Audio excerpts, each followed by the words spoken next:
Les 9 musiciens congolais qui ont connu la prison, bonjour à tous. Aujourd'hui, nous allons plonger dans l'histoire tumultueuse de certains des musiciens congolais les plus talentueux qui ont malheureusement connu des démêlés avec la justice. De la rumba à l'afrobeat, ces artistes ont marqué la scène musicale congolaise, mais ont également fait face à des périodes difficiles derrière les barreaux. Restez avec nous pour découvrir leurs histoires fascinantes et les leçons que nous pouvons en tirer. C'est parti! Numéro 9, Mangueza Redo, la course à l'argent facile envoie un autre chanteur de charme dans les geôles italiennes. Mangueza Redo et un ancien parlementaire avaient effectué un voyage lucratif en Europe en transportant de la drogue dans leurs bagages. La police des frontières découvra le Mvuki. Verdict sans appel, prison d'une demi-dizaine d'années. Un commerce juteux fait tabac, celui des Ungulu. L'artiste musicien congolais Redo Mangueza est décédé le jeudi 8 août 2023 à l'hôpital Maison-Blanche à Reims en France. Il était âgé de 59 ans. Mangueza a démarré sa carrière en 1968 au sein du groupe Le Malou dans la commune de Kinshasa, numéro 8. De l'autre côté, Jossar Nyoka Longo Mvula de Zaïko Langa Langa purge sa peine dans un pénitencier à Bruxelles. Il faut attendre une intervention substantielle des autorités RD congolaises pour les sortir des griffes de la justice française et belge. Mis en examen et écroué à Bruxelles un jeudi 13 novembre 2003, Jossar Nyoka Longo, président du groupe musical Zaïko Langa Langa Nkolo Mboka, demeure toujours en prison. L'artiste musicien congolais est poursuivi pour plusieurs chefs d'accusation, l'esclavage moderne et commerce des personnes. Il était donc accusé de faire travailler ses musiciens sans payer les salaires comme s'ils étaient des esclaves. Pour la police belge, les danseuses du groupe font le trottoir pour faire face aux problèmes financiers. En ce moment où la justice belge est en train d'instruire le dossier Nyoka Longo, l'orchestre, selon une source proche du bureau de Zaïko à Kinshasa, poursuivait ses productions pour honorer les différents contrats signés. Numéro 7, Antoine Evoloko. Libération de l'artiste musicien Antoine Evoloko après 18 mois passés au centre pénitentiaire de rééducation de Kinshasa, CPRK. Il bénéficie d'une mesure de grâce signée le 18 août dernier par le ministre de la Justice. Mesure qui accordait une liberté conditionnelle aux détenus ayant purgé un quart de leur peine dans un digne comportement. 27 prisonniers au total, dont Evoloko, ont été concernés par cette mesure. Rapporte à radio-okapi.net, c'est ainsi donc qu'Antoine Evoloko recouvra sa liberté après 1 année et 6 mois de prison.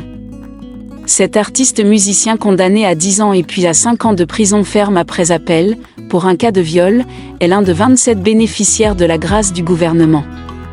Contrairement aux autres, Evoloko était sommé de ne pas créer de troubles, ni sortir de Kinshasa avant 3 mois. Il était également obligé de s'impliquer dans la lutte contre les violences sexuelles. L'occasion était donc pour lui de demander pardon à toutes les femmes congolaises. Antoine Evoloko Bitumba Bolé Ngwa est un chanteur et compositeur né le 20 mai 1954 au Congo. Il fit ses débuts dans Zaïko Langa Langa en 1969. Alors qu'il n'avait que 15 ans, et fit fureur dans les années 1970 et 80. On reconnaît en lui la première superstar de la musique congolaise moderne et l'un des artistes musiciens qui ont marqué la musique populaire moderne de l'Afrique. Numéro 6, DJ Abdul, le producteur et beatmaker, était détenu dans la prison centrale de Makala, Kinshasa, depuis janvier dernier. Il était accusé de viol sur mineur de 14 ans, qu'il a séquestré et violé pendant 1 mois et demi, en plus de la droguer, avait déclaré l'avocat de la victime, maître James Mumbambi. DJ Abdul, qui a toujours clamé son innocence, s'est dit victime d'un complot. En prison, l'artiste congolais avait alors reçu de nombreux soutiens. Une campagne « Justice pour DJ Abdul » a même été lancée sur les réseaux sociaux. Merci à tous les médias qui m'ont soutenu à fond dans cette lutte, a indiqué le chanteur, qui promet de tenir une conférence de presse dans les prochains jours. Connu des discothèques de Kinshasa, DJ Abdul est aussi animateur de soirées et d'événements. Compositeur et chorégraphe, il a connu un certain succès avec ses pas de danse. Maintenant qu'il est libre, le beatmaker pourra se consacrer pleinement à la promotion de son nouvel opus. Numéro 5, DJ Momboshi, aux arrêts depuis plus d'1 mois, DJ Momboshi était toujours en prison. L'artiste a été auditionné à la prison centrale de Makala en audience foraine. Une peine de 12 mois d'emprisonnement et une amende de 3 millions de francs congolais ont été requis contre l'artiste musicien par le ministère public. Il convient de signaler que Momboshi est reproché de faire l'apologie de l'immoralité dans son nouveau single. Une chanson qui a connu un grand succès auprès du public depuis 2023. Numéro 4, Luambo Makiadi. Les mélomanes se souviennent des démêlés de Luambo Makiadi Franco avec la justice en 1979. Pendant que les œuvres de Tabu Ley cartonnent et caracolent en tête de tous les hits parades, le patron du TPOK Jazz lance sur le marché des bandes audio reprenant 2 chansons fétiches d'une grande valeur artistique, mais dont le contenu au bas de la ceinture heurte la morale. Il s'agit de Hélène et Jackie. 2 chansons adultes de Luambo Makiadi censurées par les autorités zaïroises en 1978, c'était le début de la dépravation des mœurs dans la musique congolaise. Âme sensible s'abstenir. Mobutu frappe à travers Kemgo. Luambo et tous ses musiciens se retrouvent à la prison centrale de Makala. Cela coupe l'herbe sous les pieds de beaucoup d'autres esprits tordus. Quelques jours après, Franco Luambo sera cueilli à froid par les autorités pour ses chansons trop osées, et dans son sillage, les musiciens Kiambukuta Joski, Nedule Papa Noël, Makoso et Lutumba Simaro pour une atteinte à la pudeur. Écroué à la prison centrale de Makala dans un premier temps, Franco sera transféré à Luzumu dans le Congo central, tandis que Joski, Simaro, Makoso et Papa Noël resteront à Kinshasa. Après avoir purgé une peine de 23 jours sur les 3 mois prévus. De suite à une intervention de président de la République, Franco Luambo sera libéré ainsi que ses 4 musiciens. Numéro 3, Papa Wemba, vedette internationale depuis ses enregistrements avec Peter Gabriel. Papa Wemba, de son vrai nom Shungu Wemba Diopene Kikumba, fut reconnu coupable par le tribunal d'avoir organisé une filière d'immigration clandestine de plus d'une centaine de personnes entre le Congo-Kinshasa et l'Europe. Le musicien a dû d'ailleurs reconnaître une partie des faits lors des auditions, tant les preuves apportées par l'enquête sont accablantes. Les écoutes téléphoniques lues par le juge le premier jour du procès avaient ainsi démontré que l'artiste fixait directement avec ses intermédiaires en RDC le prix des voyages pour chacun des faux musiciens, $3 000 par personne à la fin 2002, puis $4 500 à la fin 2003. La responsabilité de Papa Wemba était grave.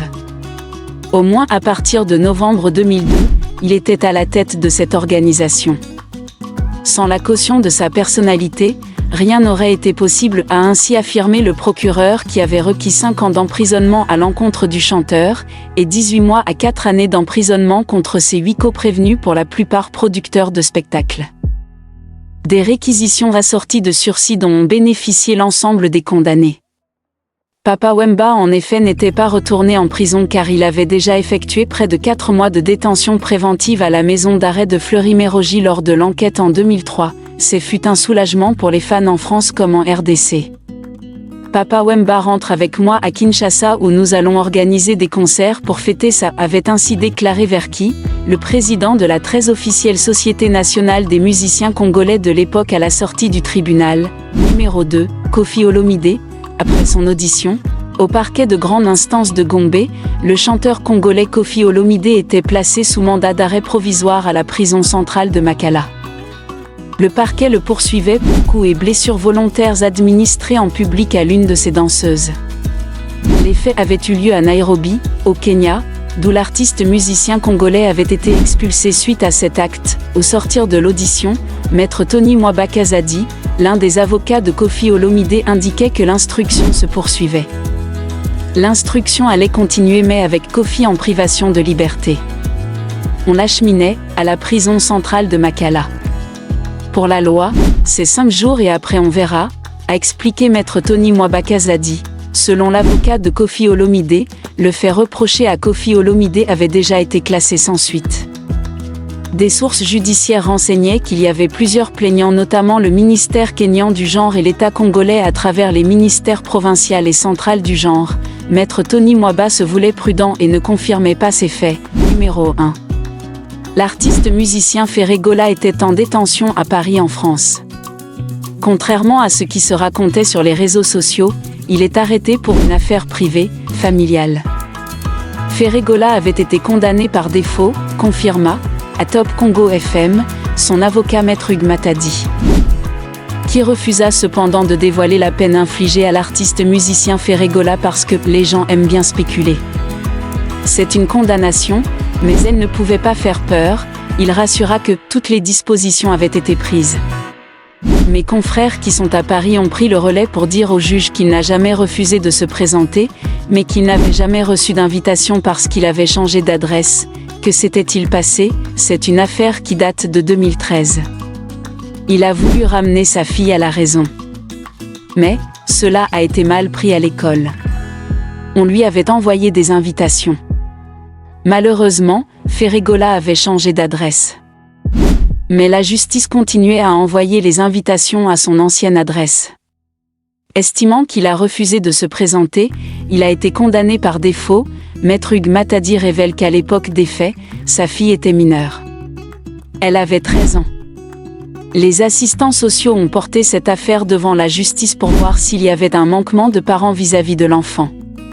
Et l'affaire a été relancée pendant la période de Covid et l'artiste était au pays et n'a pas pu se rendre en France.